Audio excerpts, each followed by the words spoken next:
MasterChef has had its fair share of mind-blowing moments, but this one right here stands out from the rest. I'm Purvi from East Windsor, New Jersey. My specialty is American and Indian fusion cooking. I'm talking about Purvi, a culinary enthusiast known for infusing Indian flavors into her dishes. In episode 1, she was all set to bring her A-game in hopes of snatching an apron. Indian community in New Jersey is really big. I feel so proud to represent them. I'm making bundt cake with Indian flavors. The pressure on her shoulders was something else, man. I mean, not only did she have to impress the judges to make it onto MasterChef, but she also had the weight of everyone from India counting on her success. Talk about a heavy load. And then her dessert, the vanilla bundt cakes with all the amazing Indian spices mixed in. Could it be the golden ticket that could lead her to success in the competition? I've been doing this for the last 21 years. I can do this in my sleep. Alright, so when it came to the judges' verdict, they were totally hooked in from the start, seriously intrigued by what she had whipped up. Wow. I love it. It reminds me of like an Indian festival wedding when there's just color and there's vibrance everywhere. It looks stunning. I'm dying to get in there. When a dish looks as beautiful and vibrant as hers, I'd expect nothing less. I mean, if it were me, I'd never dig in. Because just look at that. I'd honestly feel so bad ruining such a work of art. And the judges thought so too. Oh, look how moist it is. Joe, who usually takes his sweet time to give a verdict, was the first one to take a crack at describing what was in front of him. Yeah, really good. I just got back from India. The most incredible flavors. Gives me a new appreciation of tasting your dish. You know what? That dish was seriously off the charts, like mind-blowingly good. He was so absolutely floored by how delicious it was that he didn't even bother waiting for the rest of the gang to chime in with their thoughts before throwing his vote into the ring. It was like he couldn't contain his excitement and just had to let everyone know how awesome it was right then and there. It's a yes for me. I really liked it. Thank you so much. It means a lot. Now, I don't know how often you've seen him make a vote like that, but for me, it's a rare sight for sure. As for the other judges, they obviously shared the same excitement that Joe did. This bite, it is so moist and fluffy. Thank you like it so has much. levity and balance. Thank you so much. Definite yes. Purvi couldn't contain her joy when she saw how the judges thoroughly enjoyed her dish. She was overwhelmed by the impact her creation had made. Watching the judges savoring every bite felt like a victorious moment, one that she would remember for a long time. And let's be real, this vote was probably the easiest decision ever made in the history of MasterChef. Like, no contest, right? But Sanchez, you know, he totally tried to spice things up right in the middle of everything. Like, seriously, talk about drama. I'm not gonna say yes just yet, okay? So I have to think about this for a little bit. However, let's be real here, it was pretty obvious he was just trying to grab some attention yet again. I mean, come on, a little while later, he caved in and gave up. Classic move, am I right? All right. For me, it's an absolute yes. Yeah, he couldn't wait any longer. As for Chef Ramsay, well, he decided to dive right in at the first given opportunity. It's a resounding yes. Thank you so much. That's 4 yeses. Congratulations. Thank you. In the end, with a resounding yes from each judge, Purvi's dish became the highlight of the night. But it was Joe's unexpected response that steals the show. Now, you have to agree, this dish set a standard, especially in Joe's eyes. And this next contestant came in close competition. In the high-stakes kitchen of MasterChef, one single misstep can lead to a disaster. But sometimes, amidst all the pressure, contestants manage to leave even the most seasoned judges stunned. Just like this time when Kenny, a 46-year-old Boston native, blew the judges' minds. I've always wanted to give people the great food that I give my family. This is my opportunity to do that. You see, Kenny may be from Boston, but his roots, now that was something both him and Joe had in common. I had great-grandparents that came from Naples and Sicily, so I had influences from all the regions of Italy. But let's see if that actually works in his favor, cause, you know, it may only serve to give Joe an excuse to judge him even harder. So what happened is, when Sanchez and Joe walked in to check in on him, Joe was quick to notice this odd connection. What's your name? My name's Kenny Palazzolo. No doubt that you're from Boston. I am definitely from Little Italy in the north end of Boston. I mean, given the circumstances, his reaction was pretty normal. The connection to someone from the same country as you in a foreign land is just something else. As for the dish, it wouldn't take a genius to guess what Kenny was preparing. A New York strip, braciole, salt and buca, stuffed with prosciutto and cheese. Well, isn't it just so fitting that Kenny went with an Italian classic like New York strip braciole? I mean, he was all for embracing his roots, paying homage to his family's culinary legacy. But get this, it wasn't just about the dish itself. Nah, it was something totally different that really showcased his heritage in a whole new light. What do you say? What kind of Italian do you speak? I speak North End Italian. Man, let me tell you, I saw it from a mile away that Joe would jump on the accent bandwagon. And guess what? When the moment of truth arrived and everyone was presenting their dishes, Kenny not only managed to win Joe over with his cooking skills, but also captured his heart in the process. It was like a double win for Kenny, leaving Joe absolutely smitten. I brought you a New York strip, braciolatini, salt and buca, on a bed of vegetable risotto. No doubt, the judges were blown away by just the plating of his dish. Look at that presentation. Visually, you've got it going on there, my man. I did my best. It looked visually stunning, but would it deliver on flavor? Now, this is where Joe really started to worry. He couldn't help but wonder if Kenny's dish would really live up to the hype. The bresaola not stewed in tomato sauce, it's basically a grilled stuffed steak. So this is an interpretation of what would be classic Italian. The dish was an interpretation of classic Italian cuisine, and I don't have to tell you how important this was for Joe.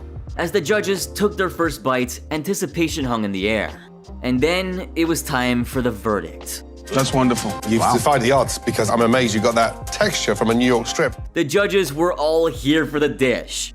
And Kenny, well, let's just say his grin could light up the whole kitchen. But the judges realized that there was a tiny, tiny flaw. It does need homework on that risotto. I needed another 2 minutes. The risotto may have needed a little bit more time, but it seems like Joe didn't care because if you replay the clip, you'll see how he was itching to go in for another bite. The dish was a hit in his books. Anyway, despite the minor flaw, the judges saw the potential Kenny had. I can taste the passion. That's evident. For me, it's an absolute yes. Kenny was able to create a dish that was near perfect within that given time frame, and this was proof of his impeccable skills. It's really impressive. 100% yes for an apron for you. As for Joe, he was willing to turn a blind eye to the minor flaw. Because, well, he was already impressed beyond measure. And maybe just a little biased. Maybe. It's far from traditional, but it's well executed. You see, the dish may not have been as traditional as he'd expected it to be, but he couldn't help but shower it with compliments. And I think it's a really good interpretation of your personality into a tradition of Italian food. Honestly, it was a pretty easy win for Kenny. Benvenuto alla cucina di MasterChef. Grazie, amico mio. Prego, buona fortuna. Grazie.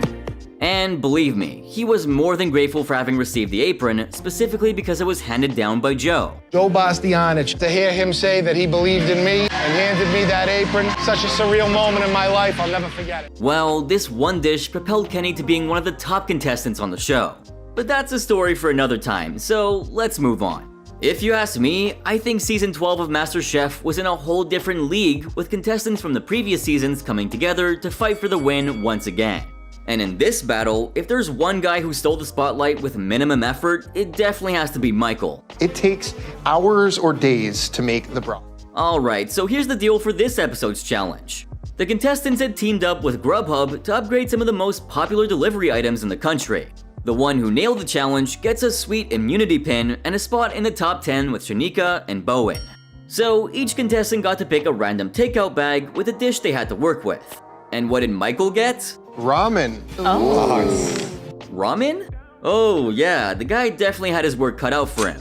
But that's not all. To make the task a bit more challenging, the judges decided to drop another bomb. You will have 45 minutes to cook us an upscale gourmet version of your chosen takeout dish. With the stakes so high, you can imagine the kind of pressure each contestant must have been going through. But was Michael up for the challenge? Well, you be the judge. Here's a look at what he decided to make. It is very hard to make ramen. It takes hours or days to make the broth. Trying to figure out how I'm gonna elevate it and like put my twist on it. Sounds interesting enough, right? But Michael had a good reason for picking this dish. Turns out, he had lived in Korea for a while, and so their cuisine was far from foreign to him. But guess what? This little life experience would eventually play to his advantage. As Michael confidently placed his dish in front of the judges, anticipation filled the air. But they were gonna have to taste it sooner or later, and that's exactly what they did. Joe took a cautious sip of the broth, and he was hit with an unexpected wave of heat. His reaction was priceless. A little bit spicy. Wow. Maybe Michael should have dropped a spice warning or something, cause Joe definitely wasn't expecting that. It was clear that he wasn't exactly comfortable with all those Scovilles. And the camera ops were doing some serious work capturing his reaction right there. Joe struggled to find the right words to describe what he had just ingested, whether because he genuinely couldn't think of something right away or because the spice was preventing him from even putting a sentence together. But just as the tension reached its peak, the judges finally zeroed in on 2 dishes that stood out from the rest. Michael. So, was the bold flavor a risk worth taking? Let's find out now. Regardless of the initial shock that Joe had received, he was actually pretty impressed with the dish once his taste buds had recovered. Everything looks super elevated. As for the other judges, they chimed in with more appreciation. The presentation is clever. You're using the crispy little rice noodles as a textural component. Looking forward to trying it. And since one judge had already experienced the heat before anyone else dug in, Michael decided to warn them. Of course, I like my ramen spicy. Yeah, no kidding. But let's see if Chef Ramsay would be able to take the heat. Dish is delicious. Love the take on that Korean influence, especially with the heat. Hey, I'll give that a passing grade. As for Sanchez, he straight up said that the dish was award-winning, and a little bit of spice was never gonna faze him. If that wasn't enough, Joe had more to share. I like the intensity of it. I don't know if you could eat a whole bowl of it, but all the components in the dish make sense. Very strong. Well, sometimes taking risks can lead to greatness, and things luckily worked out in Michael's favor this time. And of course, there was Christine Ha, who managed to sweep the win and the hearts of the judges and all of us at home alike. So what happened is, the blue team had lost the challenge and the red team had to face a super intense pressure test. One of them was definitely going home and everyone was feeling the heat. Go into a pressure test after what I already feel was a pressure test. I'm just really stressed out. The next day, all the chefs gathered for a pressure test, and guess what? They had to make apple pies, the most American of desserts. But here's the catch. Christine, who was visually impaired, was worried about how it would go down. I know I need to still put that pie together, and so I'm thinking this is my night, I'm going home. It's really sad how she thought this challenge might get her eliminated. Like, could you imagine the stress she was experiencing? Despite that, Christine didn't let her lack of confidence hold her back. All the contestants had to make the same damn thing with the same freaking ingredients. The only difference being they had to add something special to stand out from the rest. The chefs were then given an hour and 15 minutes to work their magic. As for the judgment, this pressure test would be judged based on the filling of the crust and the overall baking techniques used to whip up some delicious apple pies. It was a high-pressure situation, and everyone was feeling the heat. And you could really see that the tension kept getting worse. Cindy, did I cut myself? Am I bleeding? Now, I get why Christine turned into a nervous wreck. The judges were aware that Christine was at a disadvantage as well once the pie hit the oven. How could she know if the pie was cooked if she couldn't see the color of the crust? And that's exactly what was worrying Christine sick. I'm gonna have to rely on Cindy to tell me the color of the crust. But despite all the challenges and the fact that she snipped her finger, yes, that happened too, Christine was literally trying to give it her 100%. And it's not just me. Several viewers were totally on board rooting for Christine to stay in the competition. People couldn't help but notice her calmness, determination, and unwavering strength.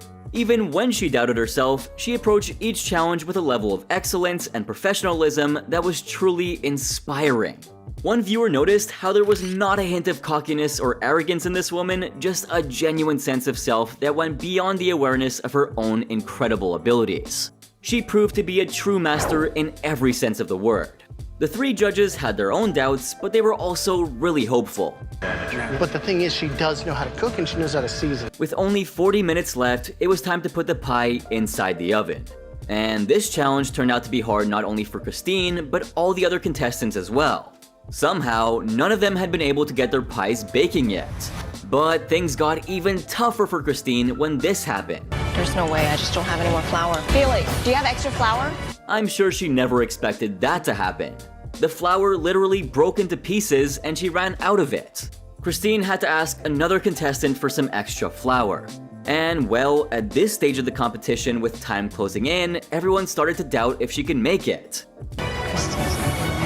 But Christine didn't give up. She started from scratch and whipped up a new pie in no time. The sad part is, she couldn't visualize her pie nor could she taste it, which made things even more challenging for her. And when the time was up, Christine was the last one to have her dish judged. Despite her visual impairment, her pie looked amazing and the judges were blown away. Visually, it looks stunning. It's got a nice crisp, dark brown color on the edge. Chef Ramsay, being his usual self, tried to boost her morale by asking her to stop doubting herself. Stop feeling upset with yourself. And finally, it was time to give the pie a taste. When Chef Ramsay took a bite of Christine's apple pie, you'll have to watch the video to find out what happened next. Trust me, it's worth it. It's delicious. So well done. Okay? I think Ramsay was moved more by the flavors of the dish than her tears, and Christine deserved every bit of that appreciation. Several users mentioned that Christine was their all-time favorite contestant on the show, and whatever she accomplished with her disability was truly inspiring. They even appreciated the efforts taken by Ramsay to explain every single detail of her pie, which was very heartwarming indeed. Another user beautifully explained how Christine was a gem who didn't give a crap if someone had anything negative to say about her. Well, that's how Christine is. Going by the way she navigated throughout the entire competition, it should be proof enough to validate this statement. But sometimes you need to pay the price because of the mistakes made by others. Yeah, team challenges can sometimes be unfair to a few contestants, but that's what the show is all about. Well, something similar happened to this contestant who should have ideally been chilling up on the balcony, safe and sound. But here's the thing. Even if he's a badass chef, would he be able to impress the judges with his food and make it to the top 5? Well, let's just see what happened.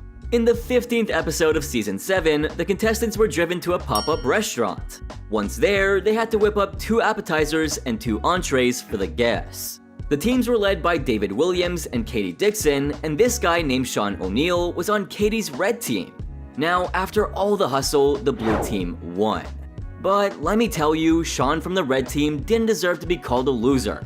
He was an amazing chef, hands down. He nailed the pop-up restaurant challenge, and there was no doubt about it. So you guys enjoying the red team's food tonight? Oh yeah, red team. Great, all the way. But now, the poor red team had to face a freaking pressure test. They were presented with 3 amazing chocolates by each judge. And what was the task, you ask? Well, check this out for yourselves. You won't be making just one of these desserts tonight. You'll be making all 3. They had to make 3 chocolate desserts in just 1 hour. Talk about real pressure. Each contestant had to prove that they had what it takes to be the next MasterChef of America. With such little time, needless to say, they had to hustle like crazy. Just take that, Dan. Take that. Just take that, Dan. Just take that. Once the time was up, the judges were ready to taste the chocolates. Now, Sean's first 2 chocolates didn't blow them away, but that doesn't mean they didn't taste good. However, when it came to the last chocolate, Ramsay gave it a bite, and this is how he reacted. Chocolate molten lava cake is beautiful. That thing was cooked to perfection within such a little amount of time. Meanwhile, the other 2 contestants struggled to get their desserts right. And let me tell you, Sean's dessert didn't just look good, it tasted freaking heavenly. Plus, this is what Chef Ramsay had to say. It's delicious. It was really emotional to see that his hard work was being appreciated and that everyone in the room felt the same. I pushed myself so hard. That's what MasterChef is all about. And when it was time for the results, just as you'd expect, Sean was the first one to be saved. The judges couldn't stop praising him and giving him props. But sadly, poor Katie got eliminated. They asked her who she thought would win MasterChef, and she didn't hesitate to say this. Sean, the way that he's handled himself throughout this competition, I truly respect. Yeah, he's a badass chef who aced every damn challenge thrown at him. However, imagine what it feels like to whip up an award-winning masterpiece. Later on, the contestants were asked to make a dish using only the ingredients from a mystery box in the 5th episode of Season 2. Nobody expected to see one contestant stand out from the others by a long shot. The judges were all set to pick their top 3 dishes and the absolute worst ones as well. But here comes the surprise that everyone was dying to know. What exactly were those mystery ingredients? Well, let's find out. When it was time for the judging, they first announced the worst dish, and guess what? Poor Ben Starr's dish took that title. It was a major bummer. Then the first dish that caught everyone's attention was Susie Singh's. She went all out and cooked up pickled salmon, smoked salmon, and grilled salmon. But here's the twist. The judges weren't blown away by the taste, but at least they were satisfied. However, this is where things get really insane. Brace yourself for this contestant named Christian Collins, who literally made the others shake in their boots. I think would certainly win the award for being the most restaurant-ready. Christian. Yeah, his dish was considered award-worthy. The judges were about to taste it and see whether it was worth the hype. And let me tell you, he didn't disappoint. Christian cooked up a pistachio-crusted salmon with strawberry and balsamic reduction. And well, it was a flavor explosion. First came Joe Bastanich, who couldn't help but shower him with compliments. He said that the salmon was cooked to perfection, crispy on top, but still juicy and tender on the inside. But here comes the bonus. And the bonus was the effective use of the strawberries. Well done. Then came Graham Elliott, who had a very similar reaction. He had seen other contestants attempting to crust their fish with pistachios, but Christian's dish was next level. The crust was even and beautifully done. Yeah, really yummy. Really good job. And now it was time for the one and only Chef Ramsay to taste it. Could you imagine the pressure? But guess what? This is how it turned out. Absolutely on the money. Good job. Well done. Ramsay was straight up impressed by the taste and quality of the dish. Damn, that's a remarkable feat, impressing all the judges like that. It's not an easy task, but Christian did it. And with this dish, he left his mark on MasterChef like no other. In fact, he became the freaking winner of the first Mystery Box Challenge. How awesome is that? Congratulations, Christian. As a reward, he got to choose the style of food that everyone would have to cook for the elimination challenge. Now, that's a major power right there. Christian showed everyone that he was a force to be reckoned with in the kitchen. Alright, next, let me spill the beans about this gutsy contestant from season 10 who decided to ditch playing it safe and went all out with a challenging dish. Plus, he did it in the limited time that he had. So, in the 5th episode, the judges tasted a little bit of every dish and checked out the presentation. Then, before picking the best dish, they decided to choose the worst 3 of the night. And it turned out to be Samuel Has, Elizabeth Lin, and Fred Chang. But luckily, it wasn't elimination time, so they were safe for now. Phew! You 3 are lucky that tonight is not elimination. Now, it was time for the judges to go deeper into the other dishes that stood out. They called each contestant forward, and one contestant was specifically summoned because their dish looked incredible. Seriously, it could rival a fancy restaurant dish. The contestant, Nick DiGiovanni, whipped up a mouth-watering Brazilian cheese bread taco with grilled skirt steak, corn salsa, and snapper ceviche. And the fact that you did this is so bold, young man. Thank you, Chef. Clearly, the judges were really impressed by the presentation of the ceviche. They declared it to be the best of the evening. But here comes the plot twist. Despite the high expectations and drool-worthy appearance, this is what Aaron Sanchez had to say. You went overboard on the Scotch bonnet. You really need to tone that down, young man. With that, now it was time to dig into the Brazilian cheese bread taco. So, did it live up to the hype? What you've done with that cheese, tortilla, and marinated steak, delicious. Well, Nick managed to impress the judges with a new technique, and I totally think it worked in his favor. Very intellectual take on a surf and turf. Really high thinking, great tasting stuff. And the best part was that the dish was chosen as one of the top 3 best dishes of the competition. So, episode 10 of season 3 was a wild ride, all thanks to an intense pressure test. But there was one contestant who rose up to it in such an amazing fashion. Yes, I'm definitely talking about Monty. She rose to the occasion of what could have been the most intense pressure test the show's ever seen. Believe me, it was no cakewalk. A pizza stone. Wow. Confused? Well, me too. Basically, the theme of the next challenge was to use different tools of the trade. So, the judges had Becky, the winner of the previous challenge, choose between a pizza stone, a Chinese wok, and a deep fryer. While she took the easy route and chose the deep fryer for herself, she gave the pizza stone to everyone else. The home cooks had to utilize the pizza stone to make one dish that would be their ticket to the top. But let's not forget that they only had 1 hour to prepare the dish. What am I gonna do with a pizza stone in under an hour? The pressure was on, but Monty kept it pushing. Becky wants me out of the competition. Becky wants everybody out of the competition. At halftime, when the judges walked over to Monty's station, they were in for a surprise. Where's your dough? My dough is in the oven already. Really? Monty was working at lightning speed. The judges couldn't believe that her dough had already hit the oven.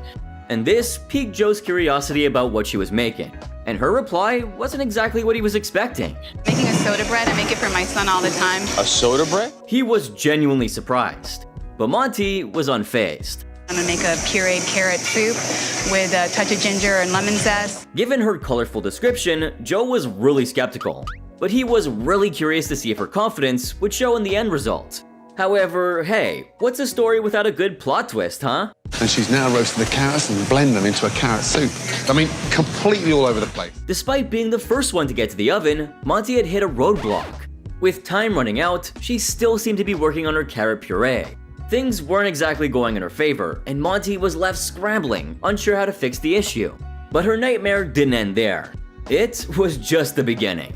As Monty was working on her puree, something unexpected happened. I'm definitely. It left everyone shocked in the realest sense of the word. Chef Ramsay immediately rushed towards her station to check what was going on, but he immediately stumbled over something else entirely. Uh-oh. What happened? You burnt the bread? Out of all things that could have gone wrong, it had to be this. Holy freak out, Batman. This is my main dish. The bread was the star of the dish, and without it, all she had was a bowl of carrot soup, which, by the way, wasn't even ready yet. All of Monty's efforts had quite literally gone up in smoke. But with just 5 minutes left on the clock, there was no way she could start from scratch. The pressure was at its peak, and Monty could barely think straight. The only thing left for her to do was to salvage whatever she had at hand. And so, she took a deep breath and got to work as Joe looked on in horror. Go slow, go slow, go slow, go slow. The judges had no hope for her dish. I mean, we all saw what happened, right? Plus, none of the contestants actually considered her a threat in the first place. But this isn't like the best budget cooking mom's show, you know? She's not a MasterChef. Anyway, she was eventually called to the front to present her dish, and just as she walked up, Joe had a genuine question for her. How do you make soup on a pizza stone? That's a pretty valid ask in my book. Now, let's not forget that the contestants had to use a pizza stone, and Joe was visibly perplexed how Monty whipped up a soup from it.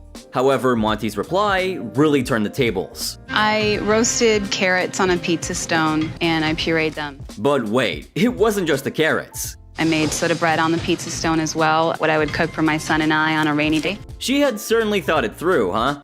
What's even more impressive was the sentiment behind the dish. But as you know, MasterChef values quality far more than sentimentality. And I don't think I have to remind you about what happened to her bread. Anyway, Joe took a bold step and dug in. I love the soda bread. It has a depth of flavor. Every ingredient makes sense. Yeah, for the very first time, something that he was skeptical about truly won his heart. And he didn't stop there. And I would like to, on a rainy day, eat that whole bowl. Coming from Joe, this was a huge compliment, especially after all that Monty had just gone through. As for Chef Ramsay, well, let's say that his reaction was even better. Soup's delicious, but the bread is phenomenal. Great job. What's more is that he wanted to know if this was just a fluke or if she really knew how to nail this one. And Monty came back with a bold reply. I'm not a fluke, sir. Well done. Thank you, sir. Pretty well done. Ah, you owned it, Monty. Totally. It was like a slap in the face for all the naysayers both on the show and watching from home who had absolutely no faith in her as a cook. In the end, Monty's soda bread with carrot soup was the best dish of the night, mistakes be damned. But here comes a contestant who made an impression the moment that he set foot in the competition. For this one, we're going back to the season 10 auditions when one contestant wowed the judges with both his humble personality and bold dish. Well, everyone, meet Fred, a young 20-something revenue analyst from California with hopes of making it big in the culinary world. You see, this dude was a master in the kitchen, but once he actually stepped out into the real world, he turned into this shy, awkward guy that nobody would take a second glance at. Are you nervous? A little bit, you know, serving a dessert to the judges. I'm just actually more excited. Apparently, it took a great deal of effort and pep talk from his mother to even push him into signing up for the competition in the first place. Literally, the reason why I started cooking, I just can't believe that I'm doing this. But hey, what are mothers if not lifting you up to surpass your own limits, huh? And so, Fred found himself auditioning for the show, and he wanted to start things off with a bang. He decided to win the hearts of the judges with sweetness, a dessert. I would say I'm definitely nervous because my dessert tonight has a ton of components going into it. So Fred, with anxiety written all over his face, walked up to the judges with his dish resting on a black plate. My name is Fred, and for you, I have today a black vinegar and Ovaltine-infused chocolate cake. As Fred started to describe his dish, it seemed like he'd put everything but the kitchen sink in it. Malted mascarpone cream, caramelized white chocolate, and burnt miso ganache, togarashi walnut crumble. The judges couldn't help but wonder how he'd managed to whip up something as complex as this, as Fred continued dishing out even more details. Chocolate twigs and edible flowers. And here's the thing, he had taken even more time to put some deep thought into the plating of the dish, which isn't a super common thing for contestants to do at the auditions. I plated it so that way the cake looks like little cubes, which represent the seeds of my dreams. Had Aaron not cut him off, I'm sure Fred would have gone on and on for at least another whole minute. But hey, maybe he was just nervous, so let's cut him some slack. Nonetheless, the judges were floored by just the description of the dish. And hey, don't even get me started on the presentation. Like I said, the guy had it down to a science. The fact that this timid guy was able to come up with something so beautiful, white cream meandering on the plate, surrounded by cubes of cakes and flowers, it was too good to be true. But here it is anyway. And the story of his life, the life that inspired him to make it to MasterChef, was heartbreaking. I grew up as a very introverted person, a lot of people telling me that I wasn't good enough. But Aaron was quick to interject with some feel-good wisdom. Let's not even pay any mind to those knuckleheads that doubted you. All that's important is your belief in yourself. Well said, my man, well said. If you ask me, Fred stole the show here. Because, again, the judges were in complete awe of the dish. Visually, absolutely stunning. But what about the flavor? So light. Thank you. That's the black vinegar. It tenderizes the crumb. If the first words that leave Joe's mouth are even remotely positive, then you should probably know that you nailed the dish. As for Aaron, he was equally floored. This is all the superlatives you give dessert. Ooey, gooey, decadent. And while Aaron and Joe got busy talking, Chef Ramsay got busy in another way. Even in restaurants, we really struggle with desserts that are flavorful and light, so people can really enjoy them even after eating. I can't stop eating this personally. He wanted to waste no time in talking. While the other two judges laid out their opinions, Chef Ramsay thought his time would be better spent licking the plate clean. Don't believe me? Well, watch this. More times than not, Fred, we struggle with making decisions. One full fork after another, Chef Ramsay couldn't help himself. Now, how many times have you seen the judges finish their plate on MasterChef? Not often, I'll tell you that much. Even if it's a showstopper. If you can think of any, let me know, because I could think of like maybe 2 or 3 off the top of my head, so yeah, put it in the comments down below. Meanwhile, I think we should all give Chef Ramsay a moment to finish what he started. And I think that says it all right there. I guess Gordon likes it. There's no debate. Ramsay tossed the apron at Fred and couldn't believe that someone could actually perfect a dish like that. As Fred headed out to the front to share the news with his family, it was then that Chef Ramsay finally shared his feedback with the other two judges. One of the best desserts I've ever tasted in this competition. But after all that, there was one thing left to do. Look at that! Come on! Opa! So could you think of any more dishes that were the best of the best on MasterChef? Don't forget to let me know in the comment section down below. And if you enjoyed this video, make sure to visit my social media pages, drop a like, subscribe, and turn on my post notifications if you haven't already. And if you thought this video was crazy, wait till you see my next one right here, since it's even better.